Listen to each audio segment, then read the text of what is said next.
tarde a todos. Tô gravando esse vídeo, pois agora tá ficando muito corrido, né, a vida. Sou pastor e tenho que trabalhar por conta dessa crise que nós estamos vivenciando, tenho que trabalhar. E tão corrido, então tem que gravar o vídeo, tá na estrada mesmo. Esse vídeo, ele é um vídeo que eu tô gravando para alertar realmente as pessoas que estão brincando e achando que a volta de Jesus é algo para daqui muito tempo, que ainda é tardio. Eu em específico tenho um ministério escatológico sobre a minha vida desde a minha tenra idade espiritual. Eu sempre gostei dos livros escatológicos, sempre fui muito influenciado por livros como de Daniel, Zacarias, Ezequiel e o próprio livro de Apocalipse. E nós temos visto nesses últimos tempos o pleno cumprimento das Sagradas Escrituras com relação ao retorno de Jesus Cristo a essa terra. Mas uma coisa precisa ficar muito claro na cabeça das pessoas, que o arrebatamento não é a segunda volta de Jesus. É por isso que, infelizmente, tem muita controvérsia em nosso meio. Uns acreditam de uma maneira, outros acreditam de outra, e acaba-se que as pessoas, vendo alguns debates, alguns até ferrenhos, as pessoas acabam por entrar em descrédito, né? Mas a segunda volta de Jesus, ela também não se dará em duas vezes, ela será uma vez só, como está realmente explícito ali no livro de Mateus, onde o próprio Senhor Jesus diz que o Filho do Homem virá como um relâmpago que se mostra do ocidente até o oriente, que todo olho verá. Então realmente, quando Jesus voltar e pisar nessa terra, todo olho verá. O arrebatamento é um mistério. O apóstolo Paulo disse isso, que o arrebatamento ele é um mistério, ou seja, mistério não é algo revelado, mistério é algo em oculto. Então o apóstolo Paulo fala, Deus traz essa revelação a ele. No Antigo Testamento nós não temos ainda quem Deus tenha dado a conhecer sobre esse evento manifesto no Antigo Testamento. Porém, no Novo Testamento, o apóstolo Paulo, no livro de 1 Coríntios, capítulo 15, ele fala sobre esse evento. 1 Coríntios 15, 51 ou 53, se não me falha a memória, diz que eis vos digo um mistério, na verdade nem todos dormiremos, dormir é morrer, né? Mas todos seremos transformados no abrir e fechar de olhos ante a última trombeta. Claramente, nitidamente, o apóstolo Paulo está falando da segunda vinda, não está falando da segunda vinda de Cristo, mas sim está falando de um arrebatamento. O arrebatamento, ele trata-se de um evento, nada mais do que isso, assim como foi o evento da abertura do Mar Vermelho, o evento do arrebatamento de Elias, o evento o sol parar. Isso trata-se de um evento, o mais grandioso, é verdade, mas é um evento, não é a segunda volta. A segunda volta de Cristo todo olho verá. O arrebatamento é apenas o retirar da noiva para o período da grande tribulação. Isso tem que ficar claro, que não tem sentido a igreja passar pela grande tribulação. A Bíblia fala que Deus preserva os eleitos, fiéis, e se a igreja tem que passar pela grande tribulação, não faz sentido a gente acreditar num período da graça, num período da dispensação. Não faz sentido, obviamente, naqueles que são dispensacionalistas, mas nós devemos realmente entender que arrebatamento é um evento. E ao meu ver, isso é ao meu ver, que o arrebatamento é um ato da misericórdia e da bondade de Deus, tanto para com os eleitos, com os fiéis, assim bem como para aqueles que estão dormindo, para aqueles que estão brincando, para aqueles que estão a qualquer maneira. Por quê? Imaginemos que o Senhor Jesus volte hoje, não exista arrebatamento. Certamente muitas pessoas, elas seriam pegas de surpresa e elas estariam realmente em maus lençóis, vamos dizer, por assim dizer.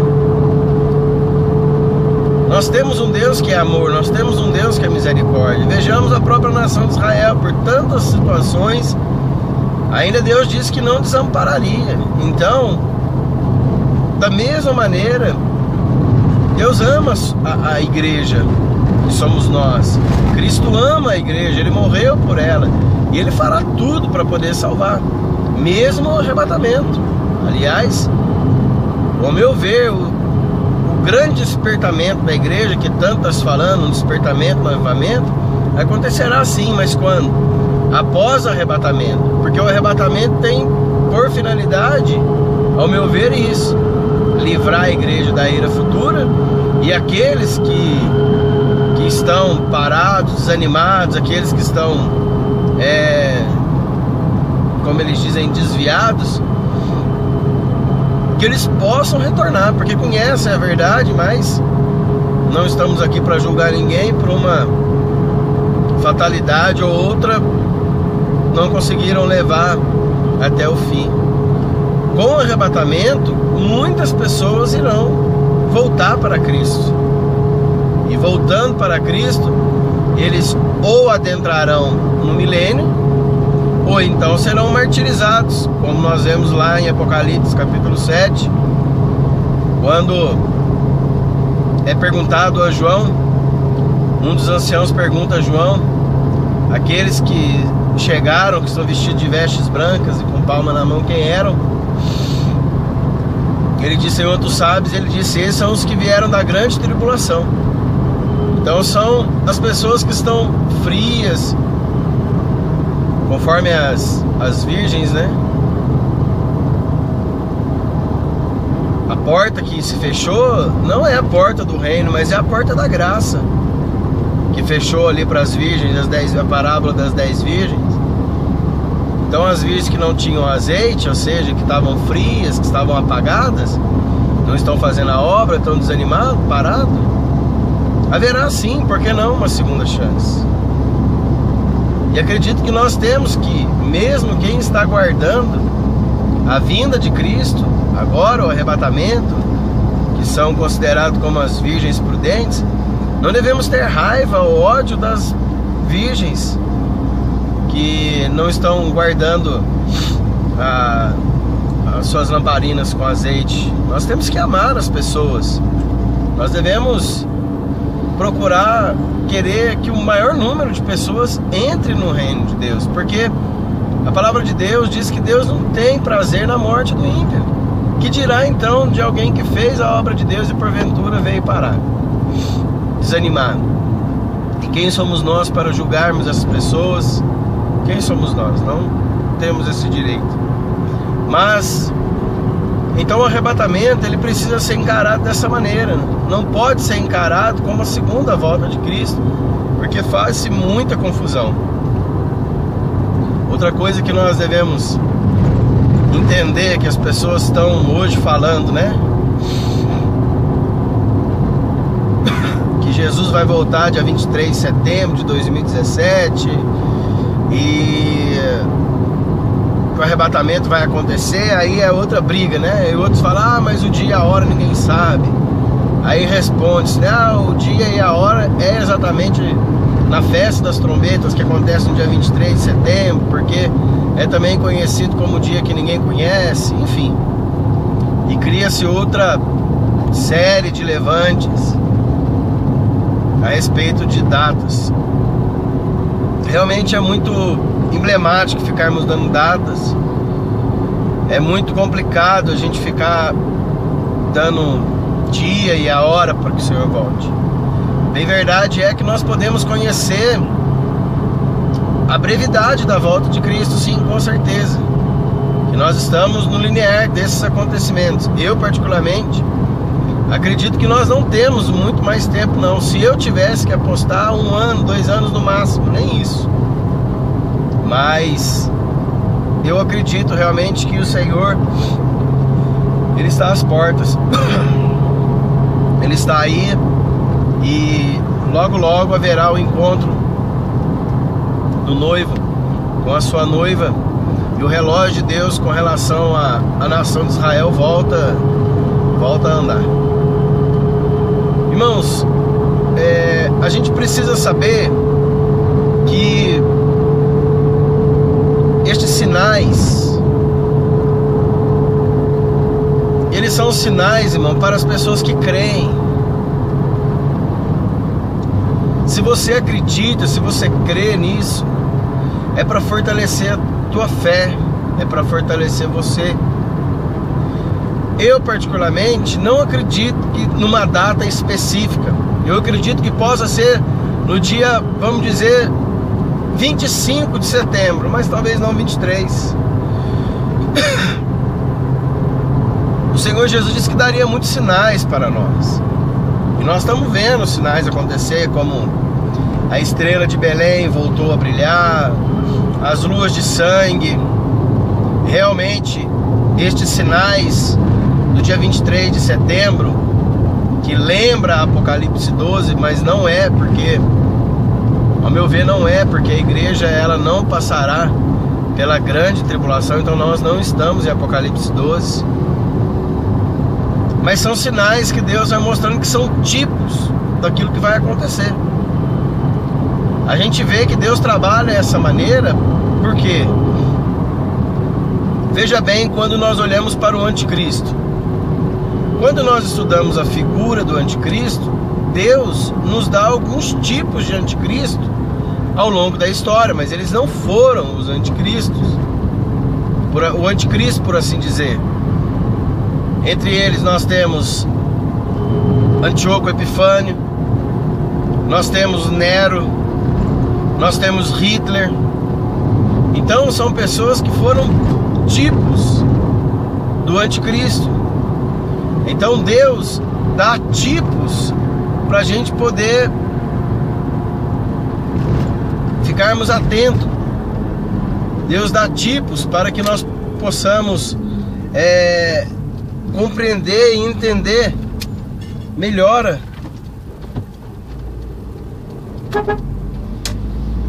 Compreender a melhora, para que possamos compreender melhor quando o anticristo vier. Assim sendo, da mesma maneira, essa passagem de Apocalipse capítulo 12, ela é apenas um tipo do que vai acontecer. Então são sinais para quem? Para a igreja.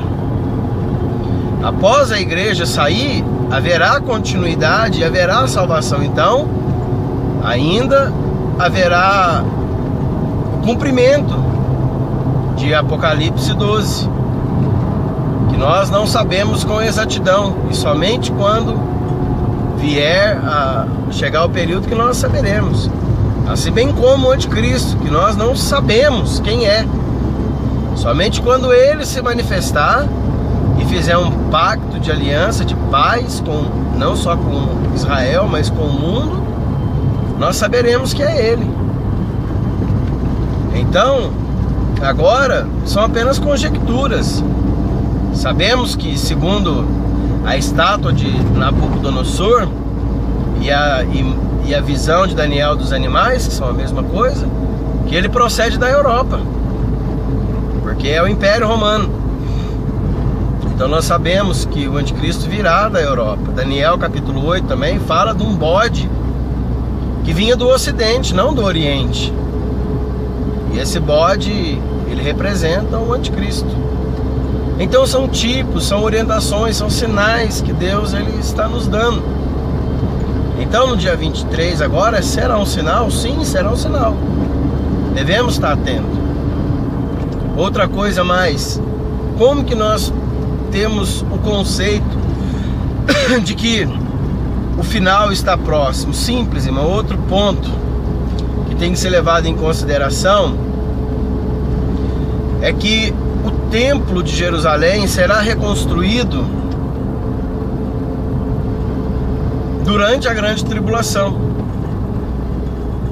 E nós já vemos que lá em Jerusalém, nós já vemos que lá em Israel, o Instituto do Templo está avançadíssimo para a construção do templo. Tudo pronto. E Israel só espera a data certa, irmão, porque eles já têm conta daquilo lá, já tomam conta do Domo da Rocha, aquela mesquita dourada, que pensam que ali é um templo judaico, mas não é. É um templo muçulmano ali. Para eles tomarem conta daquilo ali, não é algo tão difícil quanto parece. Embora haverá derramamento de sangue, mas eles já tomam conta daquilo. Hoje, com o presidente americano, a maior potência, ainda a maior potência do mundo, o presidente americano Donald Trump, hoje ele no poder, defendendo a nação de Israel, ao contrário do ex-presidente Barack Obama, que era um muçulmano. Então para eles se tornaram mais fácil ainda. A ONU ao lado deles, a OTAN, a gente vê a direita emergindo, subindo. Então tudo está levando a facilidade da reconstrução do templo. Isso aí é um grande sinal que tem que ser levado em consideração. Outra coisa que nós precisamos levar em consideração é a apostasia, porque no livro de Tessalonicenses fala que primeiro precisa vir a apostasia. Apostasia, irmão, significa abandono da fé. Só abandona quem um dia teve. Não tem como você abandonar algo que você nunca teve. Infelizmente, o que nós estamos vendo nos dias de hoje, mesmo as chamadas igrejas protestantes, cristãs protestantes, elas estão abandonando a fé genuína, abraçando um outro evangelho. O apóstolo Paulo que diz que, lá no livro de Gálatas, capítulo 1, que ainda que ele mesmo, um anjo do céu, pregasse um outro evangelho, além desse que ele já tinha pregado, que é o evangelho da salvação em Jesus Cristo, o evangelho do reino de Deus, que essa pessoa seria anátema, maldito. E o que nós estamos vendo nesses dias, acontecer nesses dias, e o que nós estamos vendo nesses dias é o abandono da fé. Conforme foi dito às igrejas protestantes que defenderam o evangelho, infelizmente nos dias de hoje está negando o sangue dos mártires, está negando a Inquisição. Quantas pessoas martirizadas pela igreja romana. Infelizmente, muito sangue foi derramado para que se trouxesse à tona novamente as mensagens do evangelho. E hoje há uma deturpação, o abandono da fé.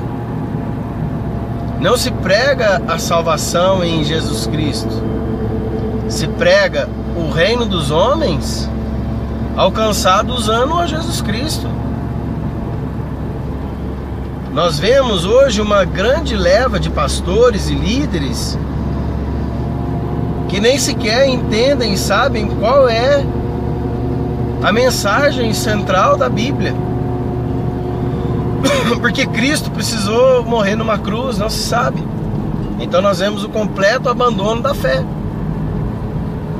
As pessoas abandonaram a fé elas usam o nome de Cristo para poder alcançar cura do corpo,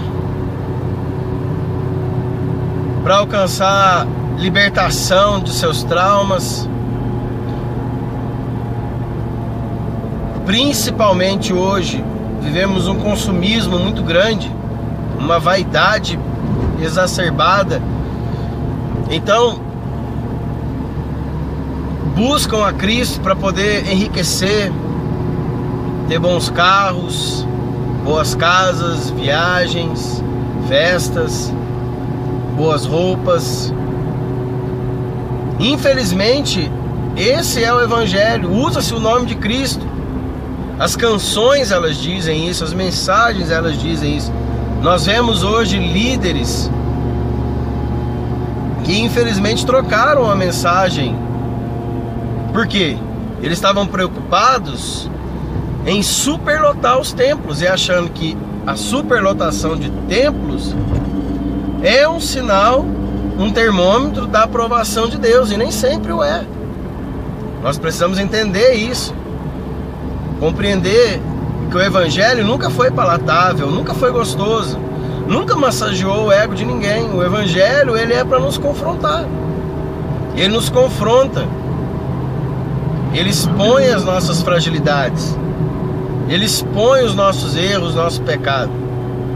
Mas hoje você não pode falar mais em pecado dentro da igreja, porque a pessoa se sente ofendida e ela acha que essa ofensa não provém do Deus de amor. Mas as pessoas precisam entender que o mesmo Deus de amor está sentado num trono firmado em justiça e juízo, como está lá no Salmo de número 89. Nós estamos passando então por um período de grande apostasia. As pessoas estão preocupadas consigo mesmas, no seu bem-estar. Outra amostra da apostasia, embora as pessoas são muito inflamadas na sua retórica, naquilo que eles defendem, eles acreditam, mesmo que errado, a gente vai ver hoje os líderes, os músicos e os líderes das bandas cobrando absurdos. Ainda por esses dias haverá um show, e eu costumo chamar de show mesmo, porque é show. Um show gospel de um cantor famoso gospel. E é o que me parece, se eu estiver enganado, foi a informação que eu tive, eu peço desculpa. Parece que para trazer esse cantor para vir aqui é 70 mil reais. Imagina, coloca isso no mês, quantos shows eles não fazem? Certa vez eu mesmo mandei no início, há muito tempo atrás, eu mandei um e-mail para uma banda famosa também. E quando eles viram o número de habitantes daqui da cidade de Itajubá, eles disseram que nem aqui eles viriam. Mandaram um e-mail para mim dizendo porque Deus deu a visão para eles que eles têm que cantar e ministrar para muita gente. Poxa vida. E aí eu pergunto, Jesus pregou para uma mulher samaritana. Será que eles são melhores do que Jesus? Mais do que Jesus? Então isso aí nós vemos que é o quê? A apostasia, o abandono à fé em detrimento do dinheiro. Um pregador famoso também, muito conhecido, para ele pregar é 10 mil reais. 10 mil reais para ele poder levar a palavra de Deus, que não é a palavra dele, é a palavra de Deus. 10 mil reais. Isso então é o que? Abandono da fé. Nós estamos vendo hoje os jovens contraindo relacionamento dentro da igreja, relacionamento conjugal, coisa que só é permitida dentro do casamento, dentro do matrimônio. Nós estamos vendo jovens engravidar dentro da igreja, realizar aborto dentro da igreja, porque um abismo puxa o outro. Nós estamos vendo jovens, abre aspas, ficar, fecha aspas, dentro da igreja.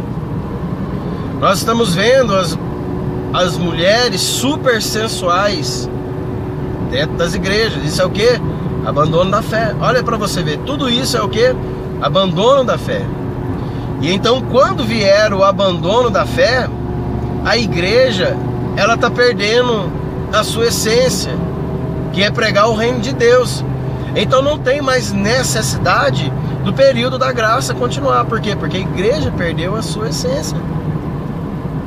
E aí o apóstolo Paulo diz no livro de Tessalonicenses que primeiro precisa vir a apostasia, e depois então se manifesta o iníquo. Então nós estamos vendo que tudo está no linear dos acontecimentos. Precisamos estar atentos. Jesus realmente está às portas. As pessoas precisam entender que arrebatamento não é a segunda vinda de Cristo, e que arrebatamento é para poucos. O arrebatamento não é para muitos. O arrebatamento são para poucos. Poucos irão subir no arrebatamento. Somente aquele que estiver, segundo a parábola das 10 virgens, com suas lamparinas cheias de óleo. E o óleo significa sendo luz. Não a luz apenas de falar de Cristo, mas a luz do Evangelho verdadeiro. Nós temos que edificar a fé das pessoas em cima da pedra que já foi colocada, que é Cristo, e que os apóstolos começaram a edificar sobre ela. Não outro evangelho, usando o nome de Cristo, para superlotar templos, e gerando assim crentes fracos, mornos, débeis. Que Deus te abençoe, que Deus te guarde. Jesus está às portas, e em breve Ele vai buscar a sua igreja.